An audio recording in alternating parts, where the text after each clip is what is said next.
సామాజిక న్యాయం కోసం గళమెత్తిన సామాన్యుడి స్వరం Kapunadu. Please subscribe our channel.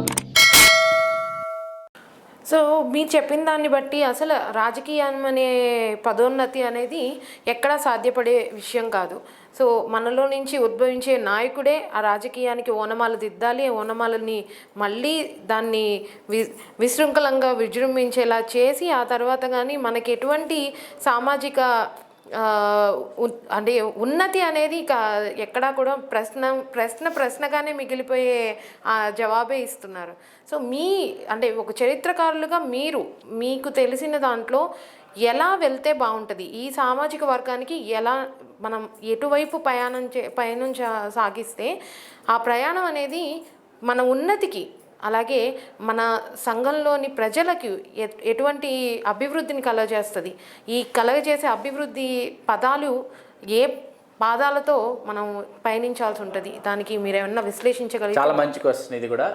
కొంచెం డీటెయిల్డ్గా ఎక్స్ప్లెయిన్ చేయొచ్చా? తప్పకుండా. Thank you very much. ఇదేంటంటే ఇందాక చెప్పినట్టు ఏంటంటే కుల సంఘం అనేది ఏమైపోయిందంటే వీధికొకటి పూటకొకటి రోజుకొకటి పుట్టుకొచ్చేసినటువంటి పరిస్థితుల్లో కుక్కమూతి పిందెల్ లాంటి వాళ్ళు, క్రిమినల్ బ్యాక్గ్రౌండ్ ఉన్నటువంటి వాళ్ళు, అమ్మా బాబు ఎవరో తెలియనటువంటి వాళ్ళు, వీళ్ళందరూ కూడా ఇవాళ కుల సంఘ నాయకులు అని చెప్పుకుంటున్నటువంటి దాఖలాలు ఈ రాష్ట్రంలో కోకొల్లలుగా ఉన్నాయి. ఇలా మాట్లాడాల్సి వస్తున్నందుకు నేను చాలా ఆవేదన చెందుతున్నాను.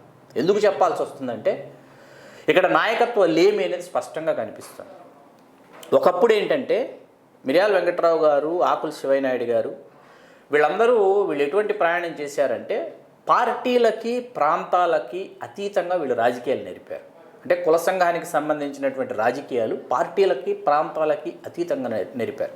అది ఎట్లా ఉంటుందంటే ఇప్పుడు రాయలసీమలో ఉన్నటువంటి నెల్లూరు ప్రకాశం జిల్లాలో ఉన్నటువంటి కులస్తులకు ఆవేదనో నొప్పో ఒకలా ఉంటుంది, మధ్యాంధ్రకు వచ్చేటప్పటికి ఒకలా ఉంటుంది, గోదావరి జిల్లాలోకి వెళ్ళేటప్పటికి ఒకలా ఉంటుంది. వీటిని అర్థం చేసుకుని వాటిని సమన్వయం చేసుకుని ఈ స్థానం మా వాళ్ళకి ఇవ్వాలి, ఈ స్థానం మా వాళ్ళు వదిలేసుకుంటాం అని చెప్పేసి పట్టు విడుపు ధోరణిలో వెంకట్రావు గారు ఆయా రాజకీయ పార్టీల్ని ఆయన నిలబెట్టి ప్రశ్నించి చొక్కా పట్టుకొని స్థానాల్ని కేటాయించినటువంటి సందర్భాలు రాష్ట్ర రాజకీయ చరిత్రలో కోకొల్లలు. దానికి మీకు ఒక ఉదాహరణ చెప్తా.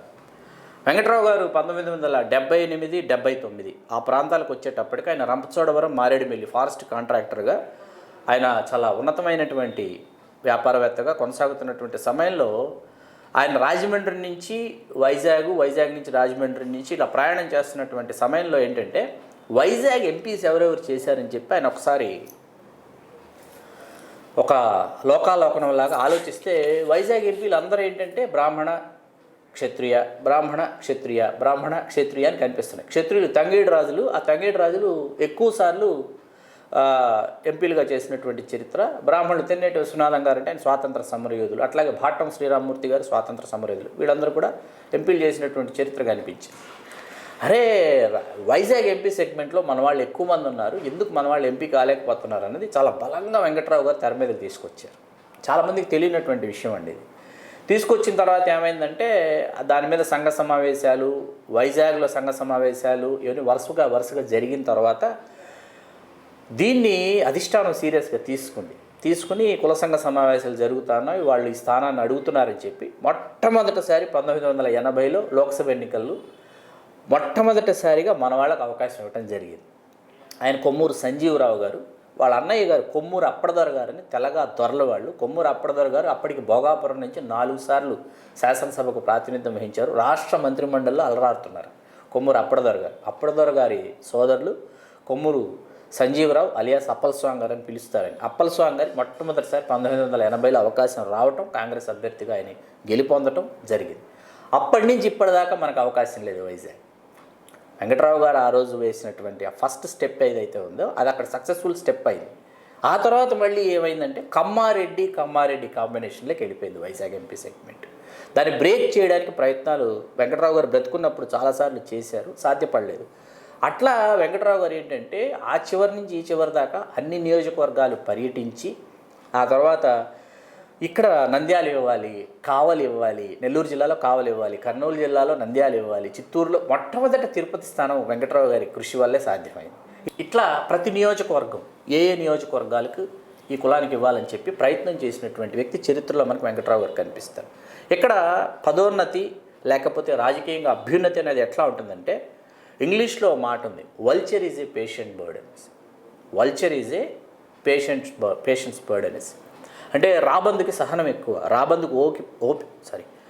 రాబందుకి సహనం ఎక్కువ, రాబందుకి ఓపిక ఎక్కువ. ఎందుకంటే అది ఎంత ఓపికగా ఎదురు చూస్తే దానికి కావాల్సినటువంటి ఫలం, దానికి కావాల్సినటువంటి ఆహారం, అంత మంచి ఆహారం దానికి దొరుకుతుందని.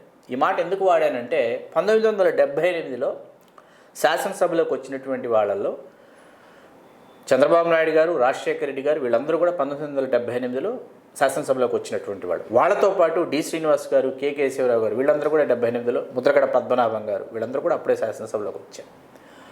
34 ఏళ్లకి రాజశేఖర రెడ్డి గారు, ఆయనకు 34 ఏళ్ల వయసు ఉన్నప్పుడు పిసిసి అధ్యక్షుడు కాగలిగారు. పిసిసి అధ్యక్షుడు కావడం అంటే ఏంటంటే, ఎవరైతే పిసిసి అధ్యక్షుడు అవుతాడో అతను ముఖ్యమంత్రి పదవికి దగ్గరగా ఉన్నాడు, లేకపోతే ముఖ్యమంత్రి పదవిని ఆశిస్తున్నాడు, లేకపోతే ముఖ్యమంత్రి పదవి కోసం ఏదో ఒక రోజు అతను ఆ కుర్చీ ఎక్కడానికి ప్రయత్నిస్తాడు అన్న సంకేతాలు ఉంటాయి పిసిసి అధ్యక్షుడికి.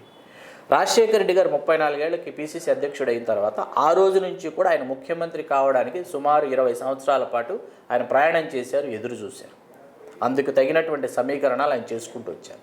1978లో శాసనసభలోకి వచ్చిన చంద్రబాబు నాయుడు గారు 1985 నాటికి ఆయన కర్షక పరిషత్ చైర్మన్ అని చెప్పేసి తెలుగుదేశం పార్టీలో ఆయన కోసం ఒక పోస్ట్ క్రియేట్ చేసి అక్కడి నుంచి చంద్రబాబు నాయుడు గారు రాజకీయాలు పూర్తి స్థాయిలో పార్టీ మీద ఆధిపత్యం వహించడం. 89లో వంగవీటి మోహన్ రంగారావు గారి అసాసినేషన్ తర్వాత తెలుగుదేశం పార్టీ అధికారం కోల్పోయినా కూడా 94లో తిరిగి అధికారంలోకి రావడానికి ఆ సామాజిక వర్గం మొత్తం వాళ్ళు ప్రాణాలని పణంగా పెట్టి వాళ్ళు పోరాటం చేసి వాళ్ళ అధికారంలోకి తెచ్చుకొని అక్కడి నుంచి 2004 వరకు వాళ్ళదైనటువంటి సామ్రాజ్యాన్ని వాళ్ళు నిర్మించుకోవడంలో వాళ్ళు నిద్రాహారాలు మాని వాళ్ళు కృషి చేశారు. చంద్రబాబు నాయుడు గారు 95లో అధికారాన్ని చేజిక్కించుకోవటం కానీ అక్కడి నుంచి అధికారాన్ని కాపాడుకోవటం కోసం దాదాపు ఆయన 9.5 సంవత్సరాలు నాన్ స్టాప్గా చీఫ్ మినిస్టర్ ఆఫ్ ఆంధ్రప్రదేశ్. అక్కడి నుంచి రాజశేఖర రెడ్డి గారి జీవితంలో ఒక్కసారి నేను ముఖ్యమంత్రి కాకపోతే ఎట్లాగని చెప్పేసి ఆయన యు ఆల్సో విన్ అనేసి ఒక పాలసీ తీసుకొచ్చారు. అప్పటిదాకా కాంగ్రెస్ పార్టీలో ఉన్నటువంటి గ్రూపు రాజకీయాల్లో ఆయన ఢీకొంటూ పెద్దలందరితో ఆయన సై అంటూ సాగించినటువంటి రాజశేఖర రెడ్డి గారు 99లో పిసిసి ప్రెసిడెంట్గా అగైన్ ఆయన ఫెయిల్యూర్ అయిన తర్వాత చంద్రబాబు నాయుడు గారి అధికారంలోకి రెండోసారి వచ్చిన తర్వాత రాజశేఖర రెడ్డి గారి ధోరణిలో మార్పు వచ్చి ఎవరితో అయితే ఢీకొన్నారో, ఎవరితో అయితే ఛాలెంజ్లు విసిరారో వాళ్ళందరితో కూడా ఆయన కరచాలనం చేయాల్సినటువంటి పరిస్థితి ఆయన కల్పించుకొని దానిలో భాగంగా ఏంటంటే జేసీ దివాకర్ రెడ్డి గారికి, రాజశేఖర రెడ్డి గారికి రాజకీయంగా పొసిగేది కాదు. అట్లాంటిది జేసీ దివాకర్ రెడ్డి గారికి ఆయన అనంతపురం జిల్లా నుంచి మంత్రి పదవిని ఇవ్వటం జరిగింది రాజశేఖర రెడ్డి గారు 2004లో ముఖ్యమంత్రి కాగానే. ఇవన్నీ ఎందుకు చెప్తున్నానంటే, పీఠం ఎక్కాలి, ఏదైనా కుర్చీలో కూర్చోవాలంటే దానికి సంబంధించినటువంటి మీ శరీరంలోని ప్రతి అణువు, ప్రతి బిందువు, రక్తంలోని ప్రతి అణువు, ప్రతి బిందువు, మీ సర్వాంగాలు, మీ మస్తిష్కం మొత్తం, మీ మేధస్సు, మీరు మొత్తం మీ శక్తియుక్తులు, మీ సామర్థ్యాలు మొత్తం దానికోసం మీరు కేంద్రీకృతం చేసి మీరు పోరాటం చేస్తేనే మీకు అధికారం వస్తుంది. దీనికోసం ఏం జరుగుతుందంటే, ఇప్పుడు ఉదాహరణకు తూర్పుగోదావరి జిల్లా తీసుకుంటే రాజశేఖర రెడ్డి గారితో పాటు ఆల్మోస్ట్ ఆల్ జర్నీ స్టార్ట్ చేసినటువంటి పొలిటీషియన్స్లో జక్కంపూడి రామ్మోహన్ రావు గారు కనిపిస్తారు.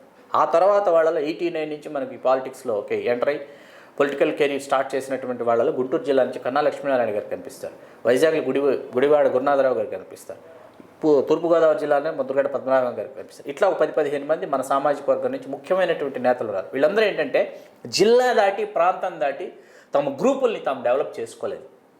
వాళ్ళకి చాలా కష్టంగా ఉన్నా కూడా ఇది వాస్తవం. వాళ్ళకి చాలా కష్టంగా ఉన్నా ఇది వాస్తవం. జిల్లా దాటి లేదా ప్రాంతం, ఉత్తరాంధ్ర అంటే గుడివాడ గురునాథరావు గారు ఉత్తరాంధ్రలోనే ఉండేవారు. అట్లాగే జక్కంపూడి రామ్మోహన్ రావు గారు రాయలసీమ వైపు వచ్చినటువంటి ఉదాహరణలు చాలా వేళ్ల మీద లెక్క పెట్టచ్చు. గోదావరి జిల్లాలు దాటి వచ్చేవాళ్ళు కాదు. ముద్రగడ పద్మనాభం గారు మధ్యాంధ్ర దాటి, ఆయన ఒంగోలు దాటి ఆయన కూడా వచ్చేసి రాయలసీమ వైపు, నెల్లూరు ప్రకాశం వైపు ఆయన రాజకీయాలు నేర్పినటువంటి సందర్భాలు. అంటే గ్రూప్ డెవలప్ చేసుకోవాలి. మీకు జై కొట్టేటటువంటి జిల్లాలో 10, 12, 14 నియోజకవర్గాలు ఉంటే ప్రతి జిల్లాలో మీకోసం జై కొట్టేటటువంటి ఒక 4-5 ఎమ్మెల్యేలు మీరు తయారు చేసుకోవాలి. ఆ పని రాజశేఖర రెడ్డి గారు చేశారు. కాబట్టి ఈరోజు జగన్మోహన్ రెడ్డి గారికి, జగన్మోహన్ రెడ్డి గారు కూడా మీకు 9 సంవత్సరాల పైచిలకు మీరు ప్రజాక్షేత్రంలో ఆయన ఓదార్పు యాత్రలో, ఇంకో యాత్రలో, భరోసా యాత్రలో, ఏదో ఒక యాత్ర, పాదయాత్రలో చేసుకుంటూ వస్తే కానీ ఆయనకి అధికారం చేజిక్కల. ఇదన్నీ ఎందుకు చెప్తున్నామంటే పవర్ స్ట్రక్చర్లోకి రావడానికి కావాల్సినటువంటి అన్ని శక్తియుక్తులు మోహరించుకొని కృషి చేస్తేనే అది ఏ సామాజిక వర్గమైనా, మరీ ముఖ్యంగా మన సామాజిక వర్గం దగ్గరకు వచ్చేటప్పటికి ఏమవుతుందంటే, రాయలసీమలో మాకు బాధ ఉంది, రాజంపేట అనే నియోజకవర్గం వేళ కోల్పోయినటువంటి బాధ మాకుంది, తిరుపతి కోల్పోయినటువంటి బాధ మాకుంది అని మేము ఎలుగెత్తి చాటుతుంటే దాన్ని పట్టించుకునేటటువంటి నాయకుడు ఈ ప్రాంతం నుంచి ఎవరూ లేరు. మీకు నా పాయింట్ అర్థమవుతుంది కదా. అక్కడ ఏమైపోతే ఏమైంది, ఇక్కడ ఉన్నాం కదా, మా బలం మీకు అవసరం కదా, మేము ఇక్కడ 27 మంది వైకాపాలో మేము గెలిచాం కదా, అక్కడ ఒకరిద్దరు మద్దిశెట్టి వేణుగోపాల్ గారు దర్శించి చిత్తూరు నుంచి శ్రీనివాసులు గారు 2 ఉన్నారు ఎమ్మెల్యేలు, అక్కడ 2 ఉన్నారు కదా, ఏమవుతుంది అదంతా అందరూ అక్కడంతా రెడ్డీస్కి ఇచ్చేస్తే అయిపోతుంది కదా, చాలా తప్పు అది. మీకు అర్థమవుతుంది కదా. నుంచి బలిజలు గణనీయమైన సంఖ్యలో అక్కడ ఉన్నారు, రాజ్యాధికారం కోసం అర్రులు చేస్తున్నారు, అవకాశాల కోసం అర్రులు చేస్తున్నారు, పోటీ చేయడానికి ఎదురు చూస్తున్నారు. ఇక్కడ మరీ ముఖ్యంగా నేను చెప్పేది ఏంటంటే, యాస్పిరెంట్స్ ఉన్నారు, లీడర్స్ ఉన్నారు, వాళ్ళకి ఆపర్చునిటీస్ లేవు. ఏ పార్టీలోనూ లేవు, 2 పార్టీల్లోనూ లేవు. 3వ పార్టీ గురించి మనం ఇప్పుడే సీరియస్గా మనం మాట్లాడుకోవాల్సినటువంటి పరిస్థితుల్లో 3వ పార్టీ ఉందని నేను అనుకోవటం లేదు. Please subscribe our channel.